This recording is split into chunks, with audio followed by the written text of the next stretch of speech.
Hello friends, welcome to my channel B creations. Friends, ನೀವು ಇನ್ನೂ ನಮ್ಮ ಚಾನಲ್ಗೆ ಸಬ್ಸ್ಕ್ರೈಬ್ ಆಗಿಲ್ಲ ಅಂತ ಹೇಳಿ ಸಬ್ಸ್ಕ್ರೈಬ್ ಆಗಿ ಪಕ್ಕದ ಬೆಲ್ ಐಕಾನ್ನ ಕ್ಲಿಕ್ ಮಾಡಿ. ಶ್ರಾವಣಿ ಸುಬ್ರಹ್ಮಣ್ಯ ಧಾರಾವಾಹಿಯ ಸೋಮವಾರದ ಸಂಚಿಕೆಯಲ್ಲಿ ಮೊದಲಿಗೆ ಜಾನಕಿ ಅವರು ಯಾಕೆ ಏನು ಮಾತಾಡದೆ ಸುಮ್ಮನಾಗ್ಬಿಟ್ರಿ, ನಾನು ಕೇಳಿದ್ರಲ್ಲಿ ಏನಾದರೂ ತಪ್ಪಿದ್ಯಾ, ನಿಮಗೆ ನನ್ನ ಜೀವನ ಸರಿ ಮಾಡಬೇಕು ಅಂತ ಹೇಗೆ ಆಸೆ ಇದೆಯೋ ಅದೇ ರೀತಿ ನಿಮ್ಮ ಜೀವನ ಸರಿ ಹೋಗಬೇಕು ಅನ್ನೋ ಆಸೆ ನನಗೂ ಕೂಡ ಇದೆ. ಒಂದು ಮಾತಂತೂ ಸತ್ಯ, ನಿಮ್ಮ ಜೀವನ ಸರಿ ಹೋದರೆ ನನ್ನ ಜೀವನ ಕೂಡ ಸರಿ ಹೋಗುತ್ತೆ ಹೇಳಿ. ಮತ್ತು ನೀವು ನಿಮ್ಮ ಹೆಂಡತಿ ಇಬ್ಬರು ಕೂಡ ಒಂದಾಗಿ ಹೊಸದಾಗಿ ಜೀವನ ಶುರು ಮಾಡ್ತೀರಾ ಅಂತ ನಂದಿನಿ ಕೇಳ್ತಾರೆ. ಆಗ ವೀರು, ಜಾನಕಿಯವರೇ ದಯವಿಟ್ಟು ಕ್ಷಮಿಸಿ, ನಾನು ನಿಮ್ಮನ್ನು ಕೇಳಿದೆ ಅಂತ ಹೇಳಿ ನೀವು ಕೂಡ ನನಗೆ ಅದನ್ನೇ ಕೇಳ್ತಿದ್ದೀರಾ. ಒಬ್ಬರು ಜೀವನದಲ್ಲಿ ಏನು ನಡೆದಿದೆ ಅಂತ ತಿಳ್ಕೊಳ್ಳದೆ ದುಡುಕ್ಬಾರ್ದು ಅನ್ನೋ ಸತ್ಯ ನನಗೆ ಇವಾಗ ಅರ್ಥ ಆಗ್ತಿದೆ. ನೀವು ನನ್ನ ಜೀವನದ ಬಗ್ಗೆ ಮಾತಾಡಿದಾಗ ನನಗೆ ಎಷ್ಟು ಹಿಂಸೆ ಆಯಿತು, ಅದೇ ರೀತಿ ನಾನು ನಿಮ್ಮ ಜೀವನದ ಬಗ್ಗೆ ಮಾತಾಡಿದಾಗ ನಿಮಗೂ ಅಷ್ಟೇ ಹಿಂಸೆ ಆಗಿದೆ ಅನ್ನೋದು ನನಗೆ ಇವಾಗ ಅರ್ಥ ಆಗ್ತಿದೆ ಅಂತ ಹೇಳ್ತಾರೆ. ಆಗ ನಂದಿನಿಯವರು, ಅದು ಆಗಲ್ಲ, ನಾನು ಏನು ಹೇಳೋಕ್ಕೆ ಹೋದರೆ ಅಂತ ಏನೋ ಹೇಳೋಕ್ಕೆ ಹೋಗ್ತಾರೆ. ಆಗ ವೀರು, ಜಾನಕಿಯವರೇ ಹೇಳಿದ್ನಲ್ಲ, ದಯವಿಟ್ಟು ಸುಮ್ಮನಿರಿ. ಯಾಕೆ ಅಂತಂದರೆ ಮತ್ತೆ ನೆನಪಿನ ಸುಳಿಯಲ್ಲಿ ಸಿಗಾಕೊಳ್ಳೋಕ್ಕೆ ನನಗೆ ಇಷ್ಟ ಇಲ್ಲ. ಅವಳು ನನಗೆ ಅಷ್ಟು ಬೇಜಾರು ಮಾಡಿದ್ದಾಳೆ, ಅಷ್ಟು ಅನ್ಯಾಯ ಮಾಡಿದ್ದಾಳೆ. ಅವಳ ಹೆಸರನ್ನ ಕೇಳೋಕ್ಕೂ ಕೂಡ ನನಗೆ ತುಂಬಾ ಹಿಂಸೆ ಆಗುತ್ತೆ. ನಿಮ್ಮ ಪರ್ಸ್ನಲ್ ವಿಷಯದಲ್ಲಿ ತಲೆ ಹಾಕಿದ್ದಕ್ಕೆ ದಯವಿಟ್ಟು ನನ್ನ ಕ್ಷಮಿಸ್ಬಿಡಿ ಅಂತ ಹೇಳಿ ವೀರು ಅಲ್ಲಿಂದ ಹೋಗ್ತಾರೆ. ನಂದಿನಿ ಅವ್ರಿಗೆ ತುಂಬಾ ಬೇಜಾರಾಗುತ್ತೆ. ಹೋಗಿ ವೀರು ಹೋಗಿ, ನಾವಿಬ್ಬರು ತುಂಬಾ ಹತ್ತಿರ ಆಗಿದ್ದೀವಿ, ನೀವು ನಮ್ಮ ಮನೆಯವರು, ನಮ್ಮಿಬ್ಬರು ಮಧ್ಯೆ ಒಳ್ಳೆ ಬಾಂಧವ್ಯ ಇದೆ ಅಂತ ನೀವೇ ಹೇಳಿದ್ದೀರಾ. ಹೀಗಿರುವಾಗ ನಮ್ಮಿಬ್ಬರು ಸಂಬಂಧ ಎಂಥದ್ದು ಅಂತ ತಿಳ್ಕೊಳ್ಳೋಂಥ ಸಮಯ ತುಂಬ ದೂರ ಇಲ್ಲ. ನೀವೇ ನನ್ನ ಕೈ ಹಿಡ್ಕೊಂಡು ನಿಮ್ಮ ಜೀವನಕ್ಕೆ ನನ್ನನ್ನು ಕರ್ಕೊಂಡು ಹೋಗ್ತೀರಾ, ನನ್ನ ಹೆಸರಿಗೆ ಅಂಟಿರೋಂಥ ಕಳಂಕನ ನೀವೇ ಅಳಿಸ್ತೀರಾ. ಹಾಗೆ ನಾವಿಬ್ಬರು ಮೊದಲಿಗಿಂತ ಚೆನ್ನಾಗಿ ಬದುಕ್ತೀವಿ ಅನ್ನೋ ನಂಬಿಕೆ ನನಗಿದೆ ಅಂತ ಯೋಚನೆ ಮಾಡ್ತಿರ್ತಾರೆ. ಮತ್ತೆ ಇಲ್ಲಿ ಪದ್ದು, ಧನಲಕ್ಷ್ಮಿ, ವಿಶಾಲು 3 ಜನ ಕೂಡ ಕೂತಿರ್ತಾರೆ. ಅಲ್ಲಿಗೆ ಐಶು ಬಂದು, ಅಮ್ಮ ನಂಗೆ ತುಂಬಾ ಹೊಟ್ಟೆ ಹಸಿತಿದೆ, ತಿನ್ನೋಕ್ಕೆ ಏನಾದರೂ ಮಾಡ್ಕೊಡಮ್ಮ ಅಂತ ಕೇಳ್ತಾರೆ. ಆಗ ಧನಲಕ್ಷ್ಮಿ, ಐಶು ಪುಟ ಸ್ವಲ್ಪ ಹೊತ್ತು ವೆಯ್ಟ್ ಮಾಡು, ಸುಬ್ಬು ಮಾಮ ಸಿಲಿಂಡ್ರ್ ತೊಗೊಂಬರ್ತಾನೆ, ಅವಾಗ ನಿನ್ಗೆ ಏನಾದ್ರು ಮಾಡ್ಕೊಡ್ತೀನಿ ಅಂತ ಹೇಳ್ತಾರೆ. ಆಗ ಐಶು, ಇಲ್ಲ ಅಮ್ಮ ನನಗೆ ಹೊಟ್ಟೆ ಹಸಿತಿದೆ, ಇವಾಗಲೇ ತಿನ್ನೋಕ್ಕೆ ಏನಾದರೂ ಬೇಕು ಅಂತ ಕೇಳ್ತಾಳೆ. ಆಗ ವಿಶಾಲು, ಲೇ ಧನ, ಮನೆಯಲ್ಲಿ ಬನ್ನು ಅಥವಾ ಬ್ರೆಡ್ಡು ಇರಬೇಕು, ತಿನ್ನೋದು ಕೊಡೆ ಅಂತ ಹೇಳ್ತಾರೆ. ಧನಲಕ್ಷ್ಮಿ ಹೋಗಿ ಬಂದು ತಂದು ಕೊಡ್ತಾರೆ. ಐಶು ತಿಂತಿರ್ತಾಳೆ. ಆಗ ಧನಲಕ್ಷ್ಮಿ, ಅಮ್ಮ ನನ್ನ ಮಗಳಿಗೂ ತಿನ್ನೋದಕ್ಕೆ ಮನೇಲಿ ಏನೂ ಇಲ್ಲಮ್ಮ, ಇವಳನ್ನ ಈ ರೀತಿ ನೋಡೋದಕ್ಕೆ ತುಂಬಾ ಬೇಜಾರಾಗ್ತಿದೆ ಅಂತ ಹೇಳ್ತಾರೆ. ಆಗ ಪದ್ದು, ದನ ಜಾಸ್ತಿ ಚಿಂತೆ ಮಾಡಬೇಡಮ್ಮ, ಸುಬ್ಬು ಮತ್ತು ಶ್ರಾವಣಿ ಅಮ್ಮ ಇಬ್ಬರು ಬರಲಿ, ಅವ್ರು ಏನು ಹೇಳ್ತಾರೆ ಅಂತ ಕೇಳೋಣ, ಆಮೇಲೆ ನಾನೇ ಹೋಟೆಲ್ಗೆ ಹೋಗಿ ತಿನ್ನೋದಕ್ಕೆ ಏನಾದರೂ ತೊಗೊಂಬರ್ತೀನಿ ಅಂತ ಹೇಳ್ತಾರೆ. ಅಷ್ಟರಲ್ಲಿ ಕಾಂತಮ್ಮ ಮತ್ತು ಭಾವ ದೂರದಲ್ಲಿ ನಿಂತ್ಕೊಂಡು ಇವರನ್ನೇ ನೋಡ್ತಿರ್ತಾರೆ. ಭಾವ, ನಾವೀಗ ಹೋಗಿ ದೇವಸ್ಥಾನಕ್ಕೆ ಹೋಗ್ತಿದ್ದೀವಿ ಅಂತ ಹೇಳಿ 5 ಸ್ಟಾರ್ ಹೋಟ್ಲಿಗೆ ಹೋಗಿ ಚೆನ್ನಾಗಿ ತಿನ್ಕೊಂಬರೋಣ ಬಾ ಅಂತ ಹೇಳಿ ಅವ್ರ ಮುಂದೆ ಬಂದು ನಿಂತ್ಕೊತಾರೆ. ಆಗ ಕಾಂತಮ್ಮ, ಈ ಮನೆಗೆ ಯಾರು ದೃಷ್ಟಿ ಬಿದ್ದಿದೆಯೋ ಏನೋ, ನಾವು ದೇವಸ್ಥಾನಕ್ಕೆ ಹೋಗಿ ಮಂಗಳಾರತಿ ಮಾಡಿಸ್ಕೊಂಬರ್ತೀವಿ, ಏನಂತೀರಾ ಅಂತ ಕೇಳ್ತಾರೆ. ಆಗ ಭಾವ, ಹೌದೌದು, ದೃಷ್ಟಿ ದೋಷ ಆಗಿದೆ, ಅದಕ್ಕೆ ಗಾಳಿ ಬೆಳಕು ನೀರು ಏನೂ ಇಲ್ಲ ಅಂತ ಹೇಳ್ತಾರೆ. ಆಗ ಪದ್ದು, ಬೀಗ್ರೆ ಏನು ಹೇಳ್ತಿದ್ದೀರಾ ಅಂತ ಕೇಳ್ತಾರೆ.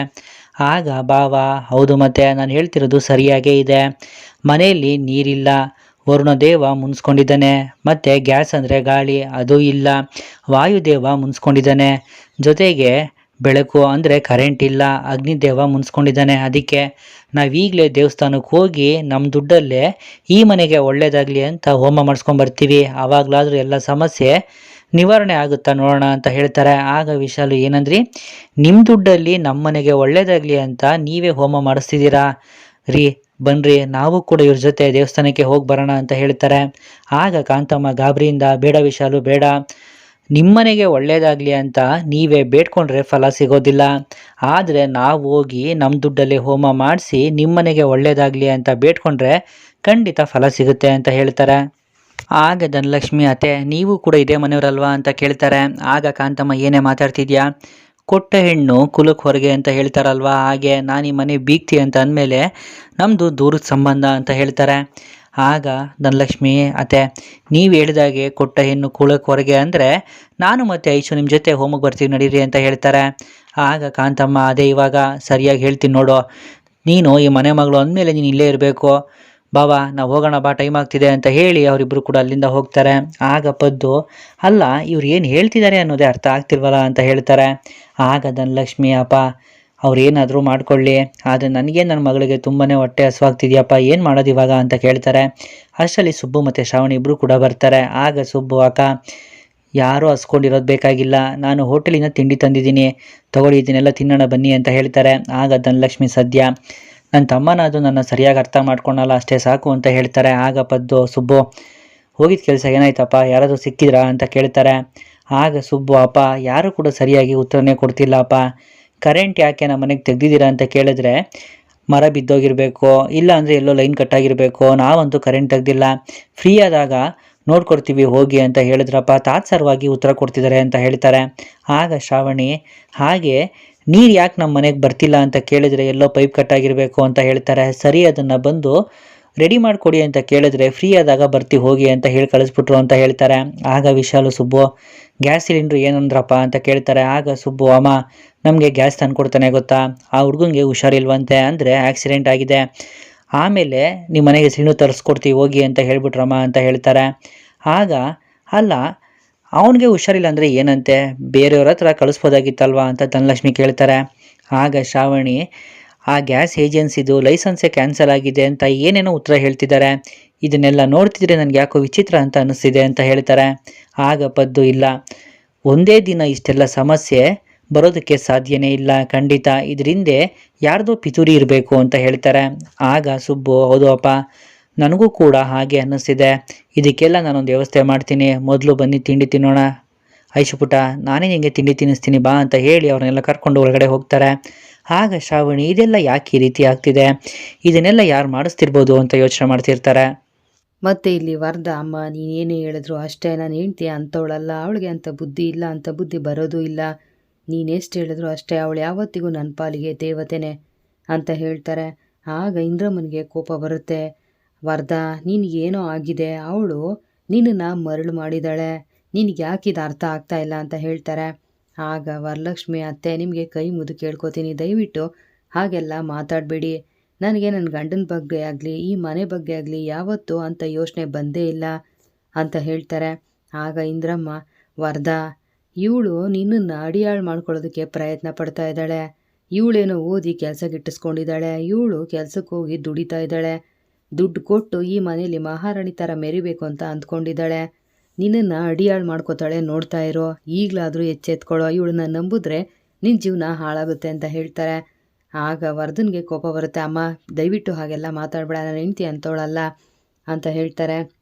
ಆಗ ಶಂಕರವರು ಇಂದ್ರ ನಿನಗೆ ಏನೇ ಆಗಿದೆ, ಯಾಕೆ ಹೀಗೆಲ್ಲ ಮಾತಾಡ್ತಿದ್ಯಾ, ಮಕ್ಕಳ ಮಧ್ಯೆ ಉಳಿ ಹಿಂಡೋ ಕೆಲಸ ಯಾಕೆ ಮಾಡ್ತಾ ಇದೆಯಾ ಅಂತ ಹೇಳ್ತಾರೆ. ಆಗ ಇಂದ್ರಮ್ಮ ನಾನೇನು ಉಳಿ ಹಿಂಡೋ ಕೆಲಸ ಮಾಡ್ತಾ ಇಲ್ಲ, ಇರೋದನ್ನೇ ಹೇಳ್ತಾ ಇದ್ದೀನಿ ಅಂತ ಹೇಳ್ತಾರೆ. ಆಗ ಶ್ರೀವಲ್ಲಿಗೆ ಕೋಪ ಬರುತ್ತೆ. ಅಮ್ಮ ಸಾಕು, ಇನ್ನೇನು ಮಾತಾಡಬೇಡ ನೀನು, ಸುಮ್ಮನೆ ತಿಂಡಿ ಮಾಡು ಈಗ ಅಂತ ಹೇಳ್ತಾರೆ. ಆಗ ಇಂದ್ರಮ್ಮ ಅದೇಗಾಗುತ್ತೆ, ನಾನು ಆಡೋ ಮಾತಿಂದ ಇವಳು ಕಣ್ಣೀರು ಹಾಕಬೇಕು, ಇವಳು ಕಣ್ಣೀರ ಸುಬ್ಬುನ ತಾಗಬೇಕು, ಅಲ್ಲಿ ತನಕ ಈ ಇಂದ್ರಮ್ಮ ಸುಮ್ಮನೆ ಇರೋಳಲ್ಲ ಅಂತ ಯೋಚನೆ ಮಾಡ್ತಾ ಇರ್ತಾರೆ.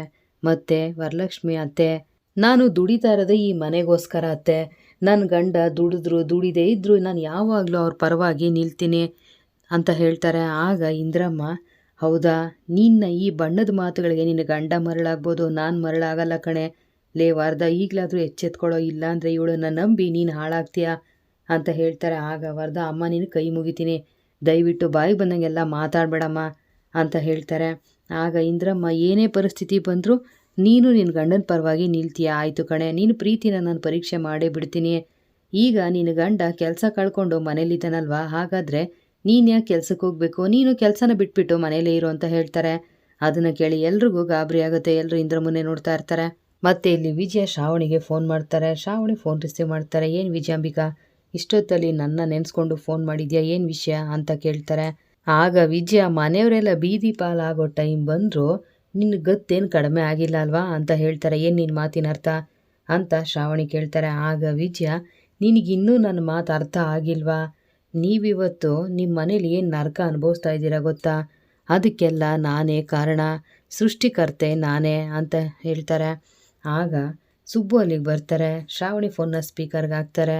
ನಿಮ್ಮ ಮನೆಯಲ್ಲಿ ಕರೆಂಟು ನೀರು ಎಲ್ಲ ಪ್ರಾಬ್ಲಮ್ ಆಗಿದೆಯಲ್ಲ, ಅದಕ್ಕೆ ನಾನೇ ಕಾರಣ ಅಂತ ಹೇಳ್ತಾರೆ. ವಿಜಯಾಂಬಿಕಾ ಅಂತ ಶ್ರಾವಣಿ ಹೇಳ್ತಾರೆ, ಕಿರ್ಚಬೇಡ, ಈಗ ನಾನಿರೋ ಪರಿಸ್ಥಿತಿಗೆ ನಿಮ್ಮ ವಿರುದ್ಧ ಸೇಡ್ ತೀರಿಸ್ಕೊಳ್ದೆ ಬಿಡೋ ಮಾತೇ ಇಲ್ಲ, ಏನೀಗ ಇದನ್ನೆಲ್ಲ ಹೋಗಿ ನಿಮ್ಮ ಅಪ್ಪನ ಹತ್ರ ಹೇಳ್ತೀಯಾ, ಹೇಳೋಗೋ, ನೀನು ಹೇಳಿದ ತಕ್ಷಣ ಅವನೇನು ನಂಬ್ತಾನೆ ಅಂತ ತಿಳ್ಕೊಂಡಿದ್ಯಾ, ನಿಮ್ಮ ಹತ್ರ ಇದನ್ನು ನಾನೇ ಮಾಡಿರೋದು ಅಂತ ಹೇಳೋದಕ್ಕೆ ಏನು ಸಾಕ್ಷಿ ಇದೆ, ನೀವು ಯಾವ ಆಫೀಸರ್ ಹತ್ರ ಹೋದರೂ ಅವರು ಸತ್ಯನ ಹೇಳೋದಿಲ್ಲ, ಏನೋ ಪ್ರಾಬ್ಲಮ್ ಆಗಿದೆ ಅಂತಲೇ ಹೇಳೋದು. ಹೋಗಿ ನಿಮ್ಮ ಅಪ್ಪನ ಹತ್ರ ಹೇಳಿದ್ರು ನನಗೇನೂ ಭಯ ಇಲ್ಲ, ಏನೇನೋ ಎದುರಿಸಿದ್ದೀನಂತೆ, ಇದೆಲ್ಲ ಯಾವ ಲೆಕ್ಕ? ಹೀಗಿರುವಾಗ ನೀನು ಹೋಗಿ ನಿಮ್ಮ ಅಪ್ಪನ ಹತ್ರ ಏನಂತ ಹೇಳ್ತೀಯಾ?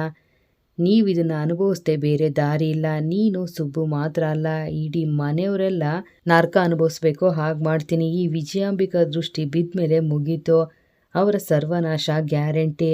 ನಿಮ್ಮ ಮನೆಯವರೆಲ್ಲ ನನ್ನ ಸೇಡಿನ ಜ್ವಾಲೆಗೆ ಸುಟ್ಟು ಬೂದಿಯಾಗಬೇಕು ಅಂತ ಹೇಳ್ತಾರೆ. ಆಗ ಸುಬ್ಬು, ವಿಜಯಾಂಬಿಕಾ, ಈ ಮಾತು ಹೇಳಬೇಕಾಗಿರೋದು ನಾವು, ನೀನಲ್ಲ. ಈಗಾಗಲೇ ನೀನು ಸಿಕ್ಕಾಕೊಂಡು ಸುಟ್ಟು ಕರಕಲಾಗಿದೆಯಾ, ಹೀಗಿರುವಾಗ ನೀನು ನಮಗೆ ತೊಂದರೆ ಕೊಡ್ತೀಯಾ ಅಂತ ಹೇಳ್ತಾರೆ. ಆಗ ಶ್ರಾವಣಿ, ನೋಡು ವಿಜಯಾಂಬಿಕಾ, ನೀನು ಅದೇನು ಮಾಡ್ತೀಯೋ ಮಾಡೋ, ಯಾವುದನ್ನು ನಾವು ನಮ್ಮ ಅಪ್ಪನಿಗೆ ಹೇಳೋದಿಲ್ಲ. ನೀನು ಏನೇ ತೊಂದರೆ ಕೊಟ್ಟರು ಅದನ್ನು ನಾನು ಸುಬ್ಬು ಇಬ್ಬರೇ ಫೇಸ್ ಮಾಡ್ತೀವಿ ಅಂತ ಹೇಳ್ತಾರೆ. ಇದು ನಾನು ನಿನಗಾಗ್ತಾ ಇರೋ ಸವಾಲು ಅಂತ ಹೇಳ್ತಾರೆ. ಆಗ ಸುಬ್ಬು, ಅನ್ಯಾಯ ಮಾಡಿ ಗೆಲ್ಲಬಹುದು ಅಂತ ನೀವು ಅಂದ್ಕೊಂಡಿದ್ರೆ ಅದು ನಿಮ್ಮ ಅಂತ್ಯಕ್ಕೆ ದಾರಿ ಅಂತ ಹೇಳ್ತಾರೆ. ಆಗ ಶ್ರಾವಣಿ, ಸೋಲೋಕ್ಕೆ ಸಿದ್ಧವಾಗಿರೋ, ನಿನ್ನ ಕಡೆಗಾಲ ಹತ್ರ ಬಂದಿದೆ ಅಂತ ಹೇಳ್ತಾರೆ. ಮತ್ತು ಸುಬ್ಬು ಫೋನ್ ಕಟ್ ಮಾಡ್ತಾರೆ. ವಿಜಯ್ಗೆ ಗಾಬರಿ ಆಗುತ್ತೆ, ಏನೋ ಯೋಚನೆ ಮಾಡ್ತಾ ಇರ್ತಾರೆ. ಮತ್ತೆ ಇಲ್ಲಿ ಶಂಕರ್ ಅವರು, ಏನೇ ಮಾತಾಡ್ತಿದ್ಯಾ, ಇವನು ಕೆಲಸ ಕಳ್ಕೊಂಡಿದ್ದಾನೆ ಅನ್ನೋ ಕಾರಣಕ್ಕೆ ನನ್ನ ಸೊಸೆಯಾಗಿ ಕೆಲಸ ಬಿಡಬೇಕು? ನನ್ನ ಸೊಸೆ ಕಷ್ಟಪಟ್ಟು ಓದಿ ಗಿಟ್ಟಿಸ್ಕೊಂಡಿರೋ ಕೆಲಸ ಇದು, ಅವಳು ಯಾಕೆ ಕೆಲಸ ಬಿಡಬೇಕು ಅಂತ ಹೇಳ್ತಾರೆ. ಅದೆಲ್ಲ ಆಗಲ್ಲ, ಇವಳಿಗೆ ಗಂಡ ಮುಖ್ಯ ಅನ್ನೋದಾದರೆ ಇವಳು ಕೆಲಸ ಬಿಡಲಿ, ಇಲ್ಲ ಇವಳಿಗೆ ಕೆಲಸನೇ ಮುಖ್ಯ ಅನ್ನೋದಾದರೆ ಇವಳು ನನ್ನ ಮಗನ್ನ ಬಿಟ್ಬಿಡಲಿ. ಇವಳು ನನ್ನ ಮಗನ್ನ ಕಡೆಗಣಿಸ್ತಾ ಇಲ್ಲ ಅನ್ನೋದೇ ಆದರೆ ಇವಳು ಕೆಲಸ ಬಿಟ್ಟು ಮನೇಲಿರಬೇಕು. ಇನ್ನು 3 ದಿನ ಟೈಮ್ ಕೊಡ್ತೀನಿ.